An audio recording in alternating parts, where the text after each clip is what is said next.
Isa lang itong paalala mga kababayan ha, para sa ating lahat, na i-boycott na natin ang mga tulfong iyan. Dahil alam na natin na mga kaliskis dyan mga kababayan eh. Di ba lahat sila nagkukunwari mga kababayan bago sila na iluklok dyan sa pwesto? Na kunwari nakikipaglaban daw sila sa taong bayan? At nung naupo na, biglang nag-iba ang mga ugali mga kababayan. Kaya no more tulfo na ipapasok natin sa Senado mga kababayan sa susunod na halalan. Dahil alam naman natin daig pa yan ang Marcos kapag nangyaring maging presidente sila mga kababayan at matake over na nila ang Senado. Dahil kung sina Marcos, Tabalos-los, si Sandro at si Bangag lang, andyan si Amy, etong mga tulfo mga kababayan, andyan si Ben Dalo, andyan si Viva Max, andyan si Ben Tulfo, andyan ang asawa ni Raffy Tulfo, andyan ang anak ni Raffy Tulfo, andyan ang AXIS. At posible, mayroon pang mga tulfo na papasok mga kababayan. Tapos ano? Ang alam natin sa kanila? So far, ang kanila AXIS nasasadlak mga kababayan sa issue ng Kurakutan. Etong Ben Dalo, sa maleta. Viva Max yung isa. Nakibangag din sa mga Marcos mga kababayan. Kaya delikado. Kaya ang masasabi natin, no more tulfo. Panoorin niyo po ha. Ma'am, the kind of Raffy Tulfo, kapareho ng kapatid niyang si Erwin Tulfo. Bakit ang dalawa talaga no? Buti na lang mga kababayan, yung isa na si Ben. Hindi talaga nakapasok dahil tatlo na. Huwag kayong magpabudol yan kay Ben Tulfo mga kababayan ha, dahil kagaya na nila Raffy at Erwin mga kababayan na sumandal sa mga Duterte, and then pag naupo na, dyan na lumabas mga kababayan ang totoong agenda. Ngayon, pakunwari yan na pro Duterte, pero wag na, tama ng Tulfo. Wala po silang moral high ground. Wala po sila sa katayuan para magyabang at maghambog-hambugan na para bagang Puro sila immoral. ay crusader against graft and corruption, alluding their own allegations against the Vice President by attacking the witnesses na nandun po na nagpapahayag ng kanyang kaalaman. No, mga kababayan, itong si Raffy Tulfo, ito dapat ay sipain sa Senado Ito Kaya nga. popular, oo. Nanalo sa eleksyon, oo, pero I-plunder yan. Yan na, ipa-plunder natin yan. ang ugali at ang asta ng kanyang pagkatao hindi po tumutugma sa otoridad at kapangyarihan ng isang senador. Ang pinagagawa nito sa Senado, mga kababayan, mantakin mo Maki-cleansing tayo kapag si Sara na. ito siya ay nasasangkot sila magkapatid sa pagtanggap ng mga donations mula sa isang party list na nasasangkot sa flood control at iniimbestigahan nga ng ICI ni Marcos at pilit ito na pinapaprose ng mga assets nito. We're talking about the AXIS. Oh, yan, Yung no? AXIS, pagmamayari yan ng Tulfo Brothers at ng Tulfo family. Tapos yan pa ang sentro mga kababayan ng maleta issue. Diyan sila kumikita ng malaki at billions of pesos po ang nasasangkot nitong AXIS sa pagpapalusot ng mga pundo including ang pandaraya at pangungulimbat sa flood control. At si Raffy Tulfo at si Erwin Tulfo, beneficiary po nito ng sarili nilang negosyo na party list. So anong sinasabi niya tungkol dito kay Miss Acosta na blind loyalty kay Sara Duterte? Why? Anong kasalanan ni Sara Duterte? Guilty na ba siya? Blind loyalty kanino? Parang gusto niyang palabasin na inuutusan ni Vice President Sara Duterte na magsinungaling itong si Miss Acosta. Ikaw nga ang dapat may paliwanag. Bakit ka nagtatapon ng mga hundreds of thousands and millions of pesos para magpasayaw ng mga babae? Ay, oo nga may video mga kababayan andun yan sa nightclub tapos kinikindeng-kindengan ng mga babaeng ang bagita pa mga kababayan, mga bagets. Nakikindeng-kindeng kay Tulfo. Diyos ko Lord, ang itlog andun na sa tuhod daw, sabi ni Doc Badoy. Club at senador ka So ano ang iyong dangal para mag-asta kang hambog at ipahiya mo ang mga Hambog lang testigo talaga. Ganyan talaga ang mga hambog ba kababayan? O galing hambog yan. Visit pa. Court. You should be admonished. Dapat nga tanggalan ito ng road. Nobody admonished him. Nobody called out his. Wala. Nobody called this Nobody attention. called him out. Wala. So wala, ma'am. you, a senator of the land, can say this.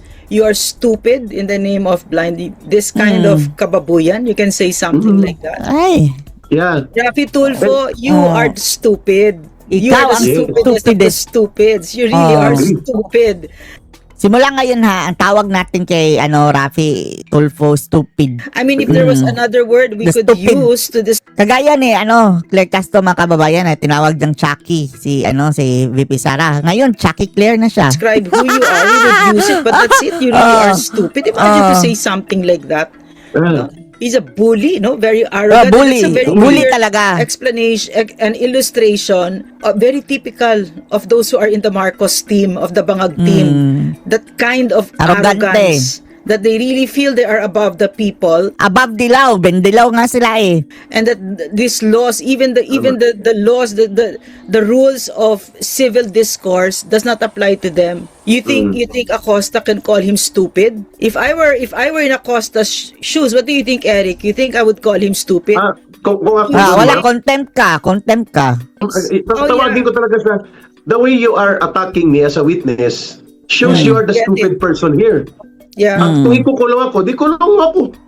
What was the Kaso- Eric? What was the Oh. context? What was the context in why he said that? Kasi pinipiga niya si Acosta kung papaano ni winaldas ang confidential fund.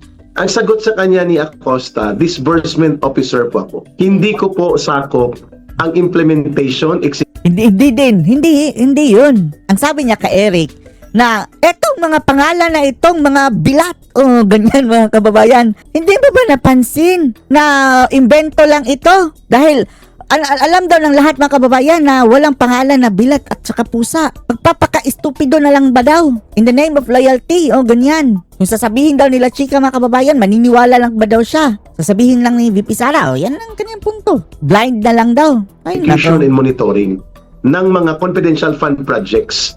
Iba pong mga tao at ibang opisyal yan sa opisina. Maybe I cannot answer your question. Napikon siya. Sabi niya, kasi tinuturuan ka na yan ang sagot mo. Hindi kung ganyan pala na blind loyalty ka doon sa nakatataas sa'yo, of course referring to the Vice President. Di istupido ka. Di ba istupido ka? Ganun ang context Eric, na.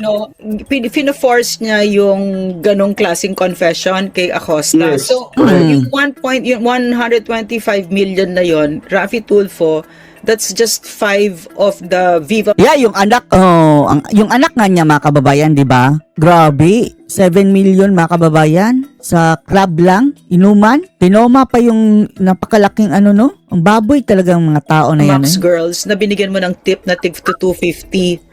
Okay? You motherfucker na pera natin. Tapos yung anak mo pang baboy. Ganun din. Sabi niyan. Ganun din ang ginagastos sa kapal ng mukha mo. 'Di ba? Yeah. And ang malas lang talaga ng mga magnanakaw ito. Sobrang malas talaga ng mga magnanakaw na ito na si Inday ay napakalinis. Hindi siya magnanakaw. Yan ang Ubusin talaga yan.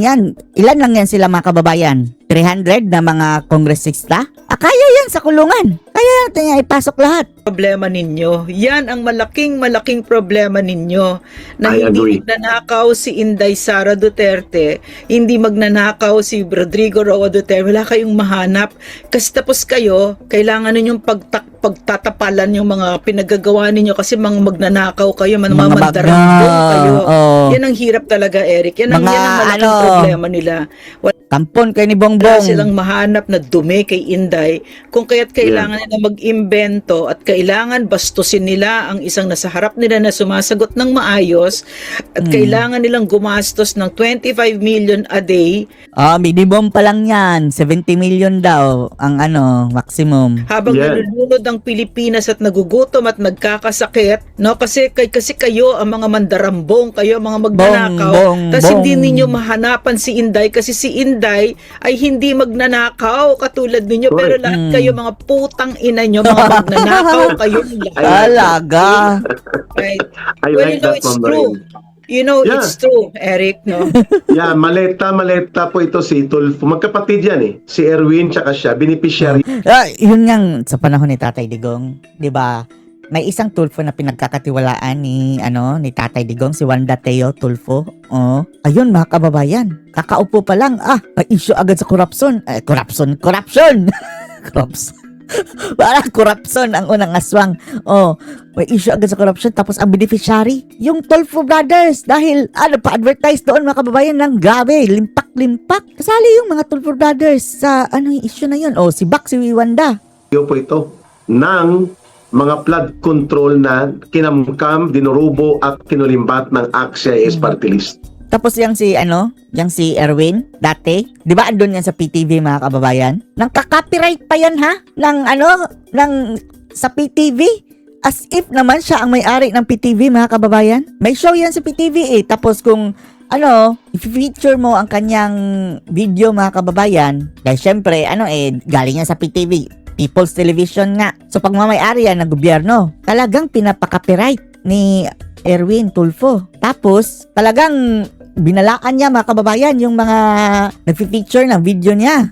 As if sa kanya ang PTV. Magkapatid na Yap, Eric Yap at I think isa pa. At sila, isa yan sa beneficiaryo.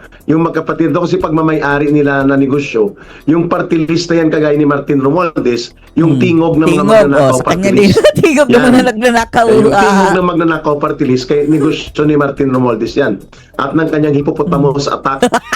Grabe ka naman, Eric. Hippopotamus. Hippopotamus niya na si Dre. Si Tulfo Brothers naman, negosyo nila itong ACT-CIS party list, mga kababayan.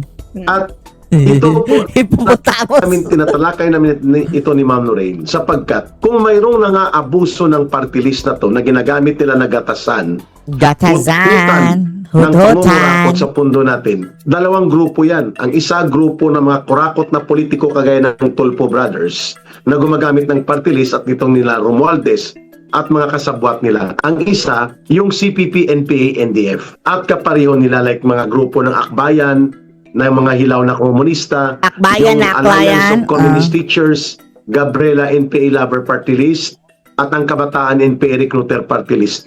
Sinasalaula nila at tinatarantado ang party list system. At yan po, dyan sila yumayaman.